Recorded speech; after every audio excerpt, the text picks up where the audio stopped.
20 April दिन आपण भगवान श्रीकृष्ण को जहाँ मागिबे आपनको ताहा मिलिबो काहेकि ना एही दिन हेउचे अक्षय तृतीया आउ एहा सेही दिन जेउ दिन भगवान श्रीकृष्ण तांको मित्र सुदामाଙ୍କ गरीबको दूर करि ଦେଇଥିଲେ आउ से पुणी केवल 3 मुठा चाउଳ बदଳରେ तो आपनको भी एही दिन केवल 3टी दान କରିବାକୁ पड़िबो। तेबे कोन सेही 3टी दान आसंतु जानिबा किंतु जानिबा पूर्वरु हे प्रभु श्रीकृष्ण आपणकर वीडियो को जे लाइक करी चैनल को सब्सक्राइब करी कमेंट बॉक्स रे जय श्रीकृष्ण लिखिबे तांको जीवन रे थिबा समस्त दुख कष्ट को आपण हरण करनेबे।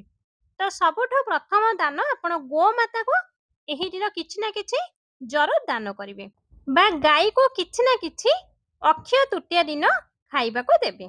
आ द्वितीय दान हेउचे आपणकर आख पाखरे थिबा गछ लता जदि सुखी जाई थाए तो सेही गछ को पानी जरूर ढाळंतु।